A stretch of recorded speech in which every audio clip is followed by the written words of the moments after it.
other forms of football. But first, we got to talk about the game, the players. Why don't we do risers and fallers, starting with risers, meaning stock up players. We could do it from this game. We could do it from the preseason in general, but maybe focus on this game first. Which players would you say are rising? I don't think there was a ton of guys in this game. This game was like the least interesting. I don't know how to explain it, but it was brutal, man. It was like torture. It was tough, man. I would say the main one that jumps out probably to everybody that we should talk about first is Nick Martin. I think Nick Martin above everyone else. Every single game he seems to improve. The first game he was flying around, not quite in the right position, overshooting some guys, taking some bad angles, but definitely flying around. You can see his athleticism. Second game he started dialing it in more, and being more in the right spot, making a lot of tackles. This game was his best game, I think, so far, which is great. After the first game, I was like really impressed with Nick Martin. I thought it might take some time for him to get ready for the speed of the NFL, but after this last game, man, he looks like he's probably ready to start week 1. Yeah, I think they were really slow playing Nick Martin. I don't know that he got any reps with the starters, whereas other young players did. But I think by the end of preseason, he didn't. He's the one, like, he broke his thumb or something in minicamp, but we didn't know. He didn't miss any time. He didn't miss any time in training camp. And you see what can happen to a third-round pick who's really talented, but just needs some coaching if they stay healthy and go to camp. It's incredible. I mean, Fred Warner did similar stuff. And actually, he kind of reminds me of Fred Warner and just like the way they're built. And he's shorter, but they both have long arms. I don't know why. He kind of 45, 54. They're like inverses of each other. He's really good, and he needs to start. They can't have Luke Gifford out there week 1 because Luke Gifford will get targeted in coverage over and over and over again. And this guy is he may not like be perfect right now, but I want him flying around the field. Yeah, I like the combination when you have Fred Warner out there. He's going to be coaching those guys up, and then D. Winters, similar, right? His speed, just flying around, and then Nick Martin. That's a really good linebacker crew. I mean, losing Dre Greenlaw sucked. I was a big Dre Greenlaw guy, and it's still to be determined what Winters and Martin can do throughout the course of a season. But it's very encouraging thinking about Fred Warner, D. Winters, and Nick Martin out there for the 49ers. I think the linebacker position ended up being one of the strongest coming off the preseason. I agree. Then I would. Speaking of linebackers, how about Curtis Robinson? Man, I've always been. He's been on the team since 2021, and he's finally making his play to like be on the team for a while.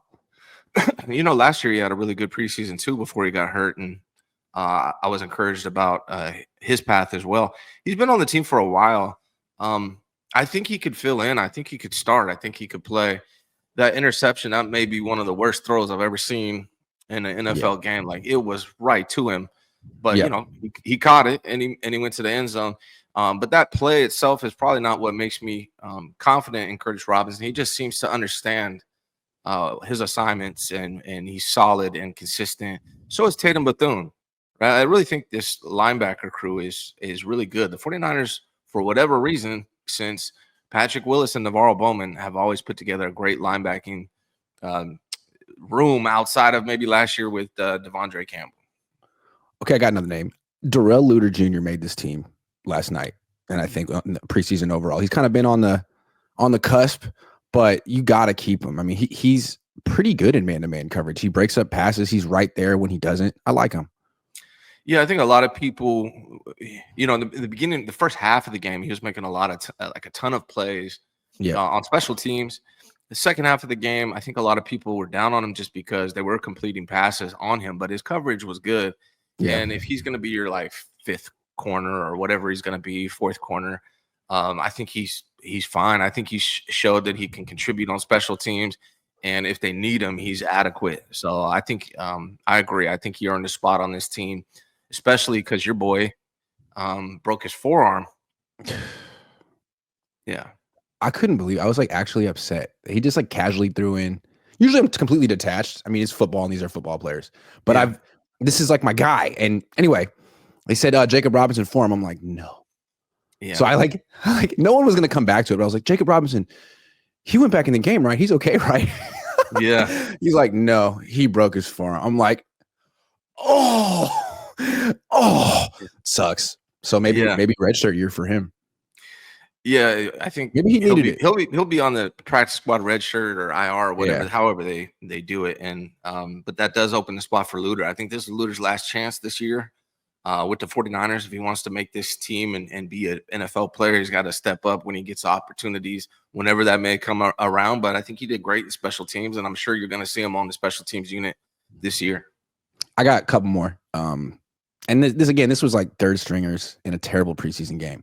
But respect to Jeff Wilson Jr., man. He runs freaking hard no matter what situation. He blocks. He may not have he doesn't have the juice and explosion he had 3-4 years ago, but it's always a pleasure to watch him play real football. And a big part of me feels like they're going to need him at some point this year. If they're actually in contention, they're going to need him to stay afloat at some point this year.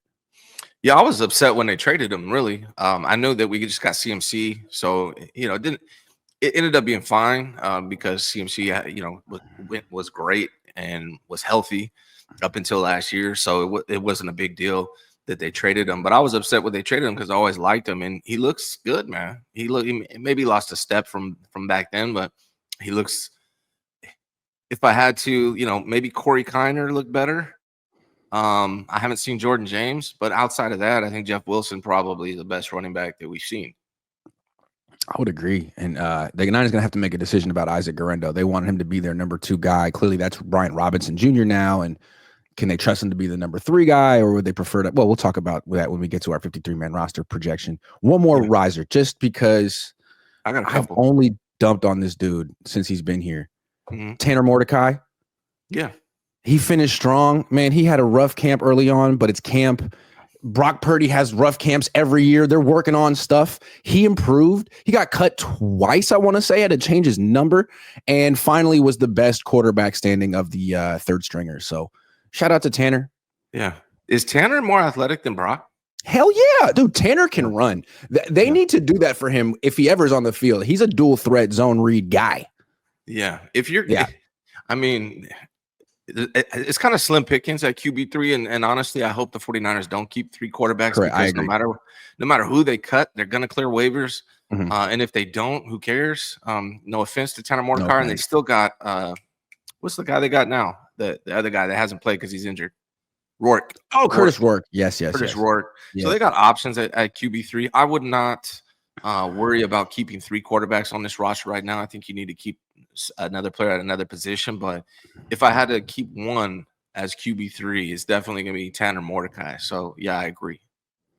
And again, if you're a quarterback in the NFL, I think you got to have some real juice. That's the word of the day. With your legs, I think you got to be pretty mobile. There are exceptions. Jared Goff, who's pretty good, and Joe Burrow, who's excellent.